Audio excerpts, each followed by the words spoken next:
Shalom Vracha, on a pu étudier aujourd'hui le Biur Halacha dans le Siman Resh Samer Gimel Seiv Vav qui nous dit que la raison de la Nerot Shabbat c'est pour le Shalom Bayit et qu'en fin de compte, lorsque la femme elle va allumer avec Bracha, alors elle va acquitter toutes les pièces de la maison. Maintenant, il n'en reste pas moins que on devra allumer les autres pièces, même le mari, Midin Shalom Bayit. Et il nous fait une relation que cette bracha là qu'on fait de la Nerot Shabbat, elle est comme la bracha qu'on fait pour la Bdikat Hametz, qu'une seule bracha suffit pour acquitter toutes les pièces. Sur ça, le Sefer Shevet Alevi pose la question et il dit mais dans Bdikat Hametz, on a une règle que l'Echatrila, toutes les personnes qui vont participer à la Bdikat Hametz doivent être présentes pour entendre la bracha. Alors que pour Nerot Shabbat, même si le mari n'est pas présent ou les autres personnes de la maison ne sont pas présents et qui n'ont pas entendu la bracha de la Likner Shel Shabbat Kodesh, eh bien ils s'en sont quand même acquittés. Comment comprendre cette différence?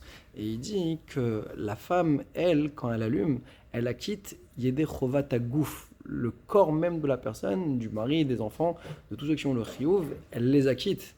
Et en fin de compte, tout ce qui reste comme mitzvah par rapport à l'allumage des Nerot de Shabbat, c'est que par rapport au tam de Shalom Bayit, pour pas qu'il trébuche sur Etz Vaeven. Alors sur ça, il n'y a pas de chiyuv de bracha qui a été institué par les chachamim, puisque l'essentiel est que la pièce soit seulement éclairée.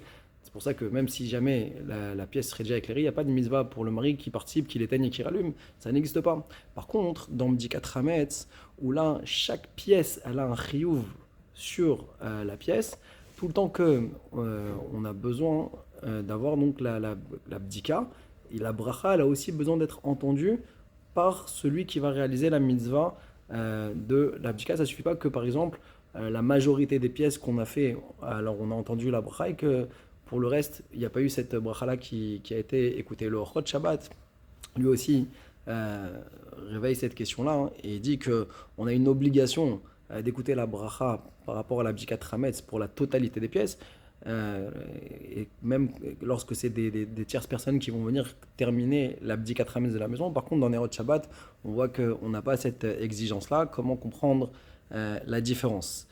Et il répond que la mitzvah de Shabbat, Ner Shabbat, c'est Ner Ish Ubeto, c'est une maison familiale, et que c'est comme si le mari lui-même, il avait fait la bracha. Par contre, dans Bdikat Hametz, le chiyuv, là, il n'incombe que sur le Baal Habayit.